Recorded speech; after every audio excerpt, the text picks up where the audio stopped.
د هجر اوښکې ناول ډیرو قدرمنو اوریدونکو سلامونه، نیکې هیلې او احترامات مې ومنئ. قدرمنو اوریدونکو، د هجر اوښکې ناول درېیمې او له مینې ډکې برخې ته مو زه سمیع الله ایوبي هرکلی کوم. دا هم تاسې او دا هم د هجر اوښکې ناول درېیمه برخه. امید لرم چې تر پایه پورې راسره واورئ.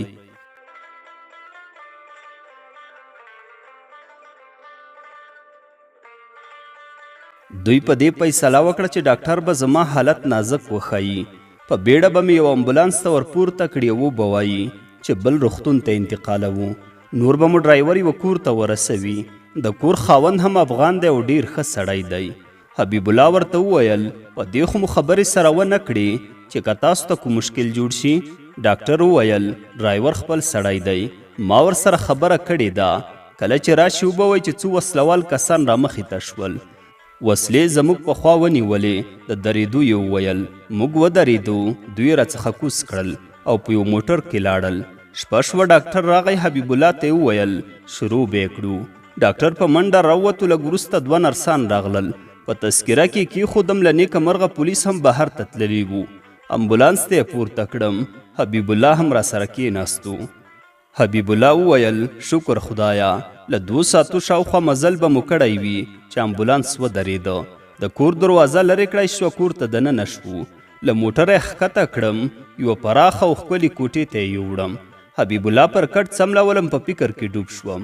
یا خدایا دا څه دي؟ دا نامعلومې ګناه له امله د اعدام سزا، د روغتون څخه تېښته او د دغه خلکو دومره ښه رویه. حیران شوم. حبیب الله وخندل او زیاته یې کړه څنګه یې؟ ما ویل ښه یم. او ومې پوښتل هغه پولیسو څه وویل؟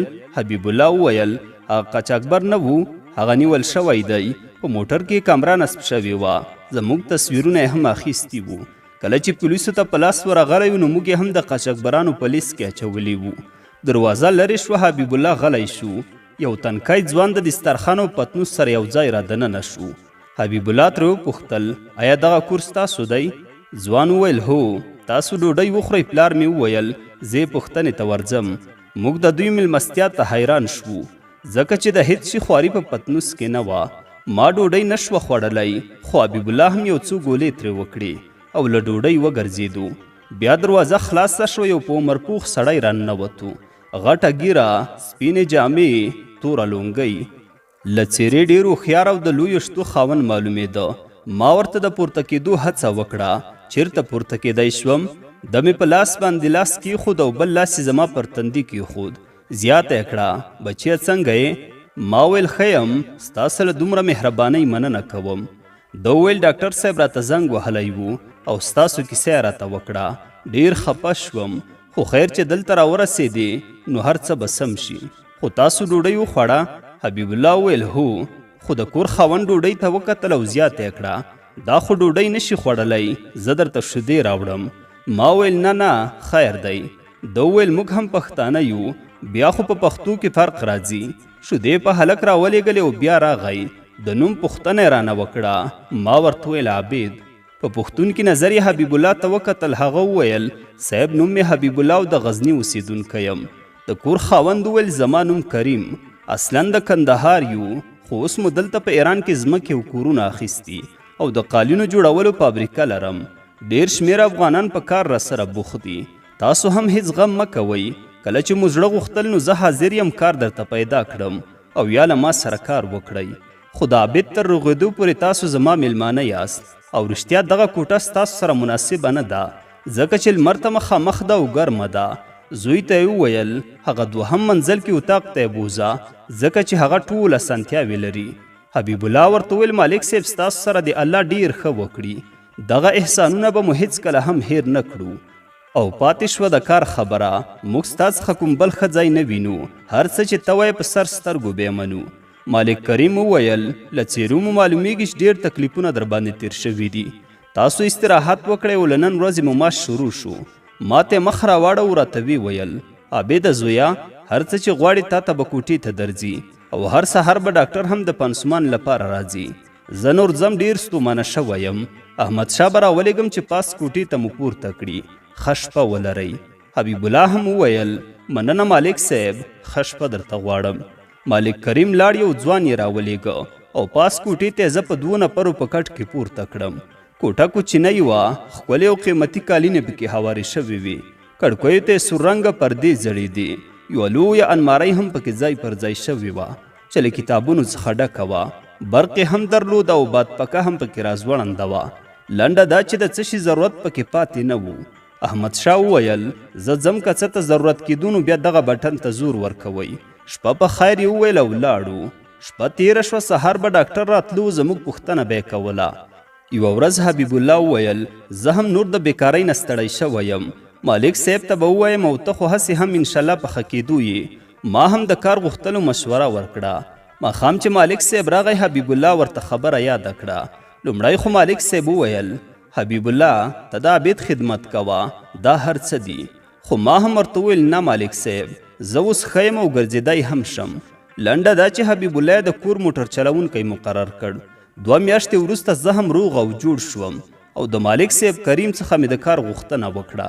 مالک صاحب وویل ښه ده، زه د قالینو په کارخانه کې په کار وګمارلم. کار څه کار وو، خو دومره وه چې تنخوا یې ورباندې راکوله. هر سهار به له مالک سره په موټر کې تلم او ماښام به راتلم. مالک صاحب زیات عزت راکولو. بچیان یې نه درلودل، ما ته به یې زوی ویل. د دوی کور مې داسې و لکه خپل کور او مېرمنې به یې چې عایشه نومېده د زوی په شان زما قدر کاوه. او وروسته خو به یې په خپله کوټه کې هم ډوډۍ ته نه پرېښودم او ویل به یې زموږ سره به یو ځای ډوډۍ خورې او بنډار به راسره کوي، ځکه چې زموږ هم سات نه تېرېږي. 3 په 3 سره ناست وو، خو ما ورسره نه منله، ځکه چې د رحمان بابا بیت به راپه یاد شو چې وایي نشي د خانانو ملنګانو سره کلی، نشي د خانانو ملنګانو سره کلی، چیرته عزیز خان چیرته ملنګ عبدالرحمن.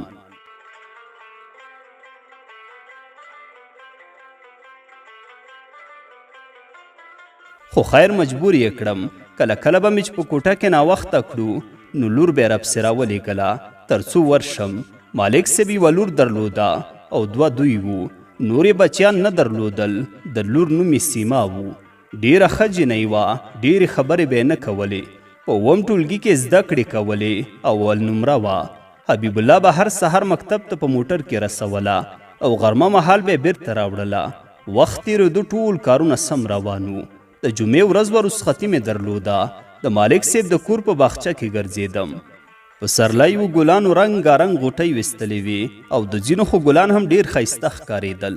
سوچ پر مخه کړم، کلي ته راغلم. خپلې نرګس ته مې د مینې او خلوص څخه ډک ګلونه ډالۍ کول او نرګس هم په مینه مینه اخیستل او مننه یې راڅخه کوله. ځان راڅخه هېر شوی و. نه پوهېږم څه به مې ویلي وي، خو یو خواږه و نرم غږ چې کټ مټ د نرګس په څیر و په حال کړم. ځان ته مې فکر شو لاسونه مې له ګلونو او غوټیو ډک وو. غږ د سیماو را مخې ته شوه. په دومره ګلونو څه کوې؟ زه ورخطا شوم او هیڅ ځواب مې ور نه کړ، ځکه چې ځواب مې نه درلود. سیما راته حیران حیران کتل او آخر دومره را نږدې شوه چې د زړونو درزا به مو سره اورېدله. ګلونه یې راڅخه واخیستل، په شا لاړه راته وخندل او په منډه له باغچې ووته. زه ډېر خپه وم، سخته غوسه راغله او له خپل وجدان ډېر وشرمېدم. له ځان سره مې فکر وکړ چې خیانت مې وکړ. هسې مې ورپرېښودل، هغه خو د کوم بل چا امانت و. عصباني شوم، نه پوهېدم چې څه وکړم. له باغچې راووتم، له کوره هم. د کور مخې ته مې قدم شروع کړ. حبیب الله هم راپسې راووت او ویې ویل رنګ دې ډېر زیړ معلومیږي، لکه د کومې پیښې سره چې مخامخ شوی وي. زه ورخطا شوم، وویل نه نه، هیڅ خبره هم نه ده، هسې سر مې لږ درد کوي. غېږ یې راباندې بدله کړه او زیاته یې کړه. خو زه فکر کوم چې له ما کوم څه پټوي. ما ویل څه مطلب؟ ولې درنه پټ کړم؟ زما له تا بغیر څوک شته؟ حبیب الله رانه خبره ونیوله او ویې ویل هو، یو څوک شته چې له ما هم ورته ګران یې او ستا په اړه رانه ډېرې پوښتنې کوي او ما ته وایي ته خو زما ورور یې، یوه خور به له ورور کومه خبره پټه کړي؟ ما وویل ته پخوا په هر څه پوهې، خو زه نن نه پوهېږم چې څه وکړم، خو زه باید زر تر زره له دغه ځایه لاړ شم. حبیب الله وویل نه عابده، داسې مه کوه، د ځان غوښه ونیسه او نور هم همداسې خوږیږي. ته له نرګس سره څومره مینه کوې او له ځانه هم در باندې ګرانه ده، خو په سیما باندې ته له ځانه هم ګران یې. ته اوس آرام شه، وخت ته به ګورو چې څه فیصله کوي. خبرې پسې وغځولې. ما د هغې د پښیمانتیا لپاره ډېرې خبرې ورته وکړې تر څو زړه یې درنه تور شي، او حتی نرګس مې هم ورته یاده کړه، خو سیما ونه منله او د نرګس په اړه یې هم پوښتنې راڅخه وکړې او د هغې په سترګو کې هیڅ پښیماني پیدا نه شوه. ما ویل نو زه اوس څه وکړم؟ حبیب الله وویل ته اوس راځه ستا کوټې ته به لاړ شو، زه در سره نورې خبرې هم لرم. کوټې ته لاړو، دروازه مې بنده کړه. میز ته مې وکتل، یوه ګېډۍ سره او سپین ګلان ایښودل شوي وو. ګلان مې راواخیستل، د ګلانو لاندې یو کاغذ وو. راپورته مې کړو، لیک د سیما ولیکلی وو: السلام علیکم. وروسته له سلامه په ما ګرانه محترمه او قدرمنه عابد جانه، له کومې ورځې چې مې لیدلی خوب را باندې حرام شوی دی. قسم خورم چې پخوا مې کوم هلک ته نه دي کتلي. په لومړي نظر دې زړه راڅخه یووړ، خو داسې وخت مې ولیدې چې ته سخت ناروغ وې، پر کټ وې، رنګ دې زیړ او زبېښلی معلومېدو او په درانه خوب ویده وې. ستا لپاره دغه زما لومړنی او وروستنی لیک دی. په غور سره یې واوره او په سړو مغزو فیصله وکړه. هسې نه چې د کوم چا له ژوند سره لوبې وکړي. د نرګس په هکله هم پوهیږم، زیاته مینه مې ورسره پیدا شوې ده او د لیدو په هیله یم. زما عابد جانه، دومره مینه در سره لرم چې د ویلو لپاره الفاظ نه لرم. ته خو زما روح یې، زما زړه یې او زما لپاره هر څه یې. ته خو بادشاه یې او زه ستا په لویه بادشاهۍ کې په یوه نومرکي زندان کې یو نومرکی زنداني. که ما وژنې، که دار ته مې خېژوې، که له ما وینځه جوړوې، او که په دغه نومره کې یو لوی زندان کې مې څیرې کوونکي ځناورو ته پرېږدې، خوښه ستا ده. ځکه چې له سکندر هم لوی پاچا او له فرعون هم هیله ده چې خپل مجرم ته د خپل جرم په اساس زر تر زره جزا تعیین کړي. والسلام ستا سیما، ستا زندانی، ستا حکم ته انتظار.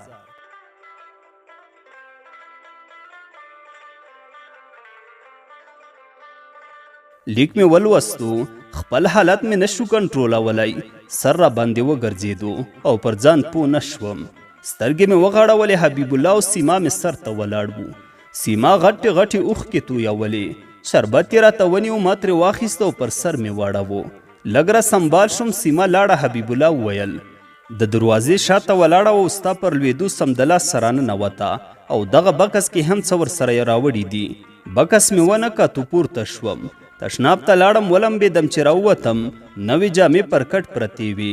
حبیب الله وویل جامې په بکس کې وې، وای غونده. ما ویل نه. حبیب الله ویل نه به راته نه وایې، خیر دې ستا لپاره یې جامې برابرې کړي دي. حبیب الله هر څه له بکس څخه راویستل، جورابې، څادر، بوټونه، واسکټ او هر څه را باندې واغوستل. عطر یې هم را باندې ووهل او وی ویل د جمعې ورځ ده، زه د جمعې لمانځه ته ځو. په پټه خوله ورسره روان شوم، له سیما سره واوښتم. ډېره خوشحاله شوه، مبارکي یې راته وویله، خو ما هیڅ ځواب ورنه کړ او همداسې ورنه تیر شوم. د جمعې لمنځونه مو ادا کړل او بیرته کور ته راغلو. حبیب الله راته وویل ما ورته ډېر نصیحتونه وکړل، خو زړه یې ونه منله او وی ویل هر څنګه چې وي، په هر قیمت چې وي، ان له سره هم ورته تیره یم. ما ورته وویل زړه یو ځل مینه کوي، زه یو ځل مین شوی یم، آخر اوس څنګه وکړم او څنګه ترې ځان خلاص کړم؟ ډېره غصه به مې ورته راغله، خو کله به یې چې معصومیت، سپېڅلتیا، ښکلا او لیاقت را یاد شو، نو نرګس به راته پکې ښکاره شوه او له کرکې به یې راوګرځولم. غصه به مې سړه شوه، نفرت به مې له زړه لرې شو، زړه به مې ورباندې بد شو. نور به کوټې ته ډېر نه ورتلم، ډوډۍ به مې هم په خپله کوټه کې خوړله. څو ځله سیما راپسې راغله چې پلار مې وایي ډوډۍ ته دې راشي، خو ما به ورته وویل نه، زه هم دلته ډوډۍ خورم، سر مې درد کوي او ستړی یم. څو ورځې مې همدا پلمې ورته وکړې، خو بل ماخوستن مالک صاحب کوټې ته راپسې راغلو. زه ورته پورته شوم، په کټ کې راسره کېناستو، راته ویې ویل عابده زویه، آیا ته له ما خفه یې او که کوم بل چا درته څه ویلي دي؟ نو هغه هم ما ته ووایه. ما ورته ویل نه مالک صاحب، ولې به خفه کېږم؟ وی ویل نو بیا ډوډۍ ته ولې نه راځې؟ او دا څه وخت کېږي چې څېره دې هم راته نیولې معلومیږي؟ ما ورته ویل نه مالک صاحب، هېڅ خبره هم نه ده. مالک صاحب پورته شو، وی ویل ښه زه پوه شوم چې ته ستړی شوی یې او په کمپنۍ کې کار در باندې زیات دی. ما ویل نه مالک صاحب، کار زیات نه دی. مالک صاحب لاړ، سهار شو، چای مې ورسره په ګډه وڅښلو. مالک صاحب وویل د موټر کلیانې راکړه. ور مې کړې، سیما ته وویل ستا د موټر کلیانې عابد ته ورکړه. نور به عابد تا په موټر کې مکتب ته وړي او راوړي. سیما ډیره خوشحاله شوه. مور یې هم خبره ورسره تایید کړه او زیاته یې کړه، عابده ته په کمپنۍ کې ستړی کېږي. سیما په موټر کې تر مکتبه وړه او راوړه. ما ورته وویل نه مورې، زه په کمپنۍ کې په کار خوشحاله یم، نه په موټر چلولو. مالک صاحب وویل ښه نو یو کار هم مه کوه، همدلته په کور کې اوسه او کله چې میلمانه راځي ناسته پاسته ورسره کوه. مالک صاحب په پریکړه کې جدي وو. زه غلی شوم. مالک صاحب لاړ او حبیب الله ورسره بوتلو. کوټې ته پورته شوم. سیما راپسې راغله. د مکتب کالي اغوستي او په لاس کې بکس وو. زه په کټ کې ناست وم. مخې ته مې ودرېد او ویې ویل کالي دې بدل کړه. حبیب الله له بابا سره لاړ او زما تګ هم مکتب ته ډیر اړین دی ځکه چې امتحانونه مو دي. زه هم داسې ناست وم. رانږدې شو او ویې ویل ښه ده، ته چې له ما دومره کرکه کوي نو زه هم باید له ځانه کرکه وکړم او ځان ته جزا ورکړم. زما ژوند هیڅ چاته هم ارزښت نه لري او هیڅوک هم زما پر درد نه پوهیږي. په غوسه شوه او د دروازې پر طرف روانه شوه. ما ورباندې غږ وکړ سیما ودرېږه. بیا مې وویل د چا په درد هغه څوک نه پوهیږي چې درد یې نه وي لیدلی. ما خو ټول عمر پر دردونو او تکلیفونو کې تیر کړی دی، نو څنګه به دې پر دردونو نه پوهیږم. مخ یې راواړو، په سترګو کې اوښکې ډنډ وي. وی ویل نو بیا کومه مجبوري ده چې ځان رانه لرې ساتي؟ پخوا به ډوډۍ ته راتلې او اوس دې پښه نیولې ده او حتی په موټر کې مې هم تر ښوونځي نه رسوي. ما ورته وویل موړ د وږي له حاله نه دی خبر او وږی د ماړه له حاله. نور به درته څه ووایم؟ ته هلته درځه، زه هم درپسې یم. د موټر د ګراج پر لور لاړم. موټر مې راوبسلو. سیما هم راپورته شو. د مکتب په لور روان شو. آینې ته مې وکتل. سیما ماته حیران حیران کتل. زما په ورپام کېدو یې سترګې ټیټې کړې. سیما وویل عابده ما په ژوند کې هم دروغ نه وویلي، خو نن مې دروغ هم وویل. هغه داسې چې موږ امتحان نه لرو بلکې نن ورځ رخصتي ده. ما ورته وویل نو بیا د څه لپاره راغلو؟ سیما وویل اوس ماته له هر استاد ستا خبرې ګرانې دي او له هر کتاب څخه ستا د ژوند خاطرې. اوس هسې هم له غمونو سره بلد شوی یم. له حبیب الله مې ستا په هکله ډېرې پوښتنې کړي دي، خو اوس غواړم هر څه ستا له خولې واورم. موټر ورو ورو روان وو. ما ورته وویل خو زه نه غواړم. سیما وویل ولې؟ په ما باور نه لرې؟ ما ورته ویل نه دا خبره نه ده. آخر مجبور یې کړم چې د کورنۍ او نرګس په اړه ورته هر څه ووایم. سیما وویل په دغه لار ځه، له مکتب هم تیر شه، زه بیا د ودرېدو درته وایم. هلته یوې ملګرې ته ورځم. موټر کرار کرار روان وو. کیسه مې ورته داسې پیل کړه. زه یوه مور او یو پلار لرم. د خپلوانو له جملې څخه مې یو هم ماما دی چې یوه میرمن، یوه لور او یو زوی درلودل. څنګ پر څنګ مو کورونه وو او یو د بل سره مو ډېره ښه ګزاره درلوده. ماما مې قدرت الله نومېده. د ماما ناوې مې زرینه نومېده. زوی احمد او لور یې نرګس. سیما زه په یوه غریبه کورنۍ کې رالوی شوی یم. مکتب مې هم نه دی لوستی. د جماعت له ملا مې دیني زده کړې کړي دي او لیک لوست مې هم ورڅخه زده کړی دی. پلار مې دیکاني کوله. نور د پیسو درک نه وو. د یوه بل فصل را رسېدو ته به مو سترګې غړولې. پلار مې ډېر مهربانه سړی وو. کارونه به یې پخپله کول او ما ته به یې ویل زویا یوازې له ملا صاحب څخه درس وایه، کار زه کوم. وخت تېرېدو داسې ورځ هم را ورسېده چې زه پر سهار ایران ته را روانېدم. تیاره سهار وو. مور غږ را باندې وکړ زویا پورته شه د لمانځه وخت دی. پورته شوم. مور مې ژړل. مخ لاسونه مې ومینځل. لمونځ مې ادا کړ. مور مې چای راته راوړ. نرګس هم راغله. د ماما ښځه مې هم ورسره وه. مور مې په 2 پیالو کې چای راته سړولو. نرګس ما ته کتل. چای مې وڅښلو. پورته شوم. د سفر وسایل مې راواخیستل لکه جامې او داسې نور. ماما مې، د ماما ښځه، مور او پلار مې ټولو ژړل، خو نرګس داسې ژړل چې تا به ویل یو لوی غم یې پر زړه تېرېږي. ټول را تر غاړې وتل. مور مې راپسې ډېره خفه وه او اوښکې د ګریوان پر لور لار خپله کړې وه. په وروستیو کې نرګس لاس راکړ او دسمال یې زما سترګو ته ونیولو او وی ویل دا واخله، خولې به پرې پاکوي. دا خبره ډیره درنه را باندې پریوته. ما فکر وکړ چې بیا لکه چې په ژوند کې هم سره نه وینو. غیږ مې خلاصه کړه. په سترګو کې مې د هجر اوښکې ډنډونه جوړ کړي وو. نرګس غیږې ته راولوېده. دا وخت ما هیڅوک هم نه لیدل او ځان مې په یو بل جهان کې احساساوه. د زړونو په درزا کې مو یوه بل ته خبرې کولې او د ټول عمر انتظار وعدې مو سره کولې. لږ را په هوښ شوم لکه خوب چې وینم نرګس مې له غېږې څخه لرې کړه، ګریوان مې د نرګس په اوښکو لوند و. روان شوم مور و بر پسې تویې کړې، په بار بار مې د کور په طرف مخ ورګرځاوه، لکه له کوره چې ډېر لرې شوی وم. مخ مې راواړولو، د بم پر سر یو څوک ښکارېدل، تر هغه پورې ولاړ وو چې له سترګو مې پناه شول.